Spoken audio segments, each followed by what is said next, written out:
नमस्कार। भाग्योदय फाउंडेशन की साप्ताहिक वार्ता भाग्योदय विचार प्रवाह श्रृंखला की 273वीं 273 कड़ी में आपका अभिनंदन प्रणाम करता हूं। आज रविवार 17 अगस्त 2025। बंधुओं, भगिनियों, परसों भारत ने अपना 79वां 79th स्वाधीनता दिवस समारोह बड़ी धूमधाम से मनाया।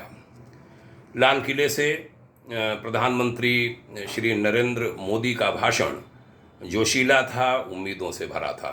चुनौतियों की ओर संकेत थे, विकास की परिकल्पना थी, देश के शत्रुओं से निपटने का जज्बा जोरदार ढंग से देश की ओर से व्यक्त हुआ हमारे प्रधानमंत्री के माध्यम से। देशवासियों से एक रहने का आह्वान था, एकजुटता की अपील थी, भीतरी कमजोरियों पर प्रहार भी था। 12वां भाषण जो लाल किले से प्रधानमंत्री मोदी का था, वह वास्तव में उल्लेखनीय था। इधर देश रक्षा क्षेत्र में आत्मनिर्भर बना है। हमारे अस्त्र हथियार रूस यूक्रेन युद्ध में भी एंट्री कर चुके हैं। कभी हम छोटे से बड़े हथियारों के लिए विदेशों पर निर्भर थे, आज न केवल आत्मनिर्भर हैं बल्कि हम सप्लाई कर रहे हैं, निर्यात कर रहे हैं। यह छोटी बात नहीं है। कभी हर दवा मेडिसिन के लिए हम विदेशों का मुंह ताका करते थे, देखा करते थे। आज अनेक देशों को हम एक्सपोर्ट कर रहे हैं दवाइयाँ। कभी लाल गेहूँ जो अमेरिका के जानवर खाते हैं, उसके लिए भी भारत तरसता था कि वह गेहूँ हमें मिल जाए। वह भारत आज अन्न के मामले में आत्मनिर्भर है। हम सप्लाई करते हैं देश को, दुनिया को। 2014 में अर्थव्यवस्था 10वें पायदान पर थी, आज 4थे पायदान पर आ खड़ी हुई है। तीसरी अर्थव्यवस्था बनने की ओर अग्रसर हैं हम। भारतीय सेना का लोहा दुनिया मानने लगी है ऑपरेशन सिंदूर के बाद। सड़कों का मजबूत जाल बिछा देश भर में। शिक्षा संस्थानों की बाढ़ आई और चिकित्सा संस्थानों की भी। बिजली निर्बाध मिलना शुरू हुई, मिल रही है।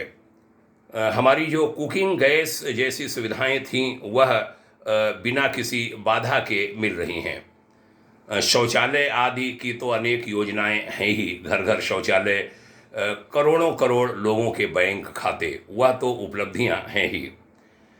मित्रों, बस ज़रूरत है कि समान शिक्षा और समान इलाज सबको उपलब्ध हो, उसकी व्यवस्था सबके लिए हो, जिसके लिए नीतिगत बदलाव चाहिए। आतंकवाद, उग्रवाद पर प्रहार बहुत तगड़े से भारत ने किए हैं। नियंत्रण और ज़्यादा करना जरूरी है। भारत धर्मशाला नहीं है, कोई आए और उचित अनुचित ढंग से यहाँ बस जाए फिर हमारे लिए समस्या बने। दुनिया के देश ब्रिटेन, फ्रांस, जर्मनी आदि सब इस समस्या से इन दिनों बुरी तरह जूझ रहे हैं। भारत ने दशकों की इस नीति को बड़ी तेजी से बदला है। यह देखकर देश की जनता संतोष का अनुभव करती है। आपदाओं से निपटने की सक्षमता ने देश की चिंताओं को कम किया है। प्रभु कृपा बनाए रखें, आपदाएं न आवें, यह ईश्वर से प्रार्थना। सदियों से दबा कुचला जो सनातन समाज है, उसने राहत की सांस ली है।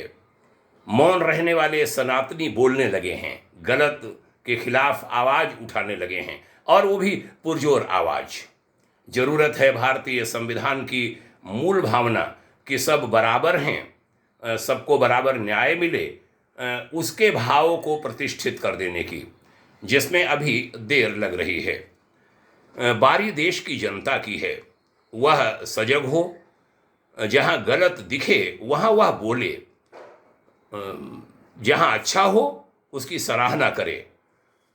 सत्प्रवृत्ति संवर्धन के प्रयास छलनी में दूध दूहने के समान हैं यदि दुष्प्रवृत्ति उन्मूलन नहीं किया गया, बुराइयों पर चोट नहीं की गई। इसके लिए संविधान के प्रावधान बहुत तगड़े करने पड़ेंगे, उसकी ज़रूरत पड़ेगी।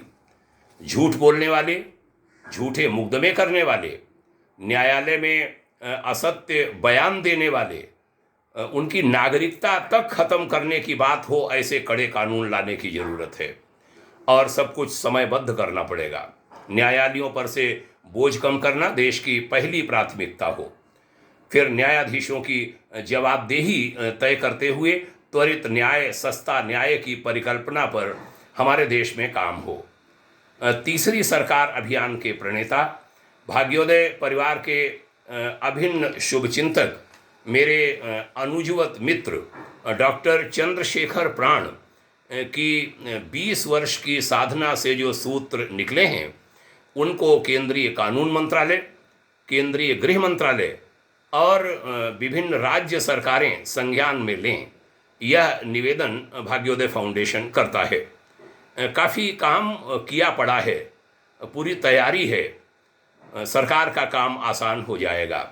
अनेक सूत्र मिल जाएंगे, उनका अध्ययन हो, अनुशीलन हो, विचार कर उन्हें लागू किया जाए और सख्ती से क्रियान्वित कराया जाए। काफ़ी मुकदमे ग्राम पंचायत और न्याय पंचायत स्तर पर निपट जाएंगे। जो पारिवारिक मामले इत्यादि हैं, वह जिला स्तर से ऊपर न जाएं। परिवार न्यायालय से लेकर जिला न्यायालय तक उनका निपटारा हो जाए, ऐसे प्रावधान राज्य सरकारें और हमारी भारत सरकार करे। समन्वित प्रयत्न हो, सब लगें, सरकार भी और समाज भी। आध्यात्मिक संगठन लोगों के मन बनाने, लोगों के मन बदलने का काम करें, सब आसान होता चला जाएगा। आइए, संगच्छध्वम संबद्धम वाला मंत्र इस ऋषि राष्ट्र का मंत्र बन जाए। इस पर सामूहिक प्रयत्न से सेवा कार्य चल पड़े। ईश्वर करे भारत का भाग्योदय हो, भगवान करे विश्व का अभ्युदय हो और उसमें ऋषियों का यह देश भारत अग्रणी भूमिका निभाए। मंगलमस्तु। जय भारत, जय हिंद। निवेदन कि यह वार्ता अधिक से अधिक लोगों में सुनाइए। हम सब देश को प्रथम, राष्ट्र प्रथम, बाकी सब बाद में, इस पर काम करें। सभी जातियां, सभी वर्ग, सभी संप्रदाय, और साथ साथ चल पड़ें यूं मुट्ठी बांधकर। इसकी बड़ी आवश्यकता है। आशा है यह देश बड़ी तेजी से हो रहे बदलाव के इस समय में इस ओर ध्यान देगा और जो पीछे गलतियां होती रही हैं उनको रोकेगा और देश को मजबूती हम देंगे, देश की जड़ों को मजबूत करेंगे। आइए इसी संकल्प के साथ चर्चा का समापन करते हैं। पुनः हार्दिक अभिवादन। ओम शांति।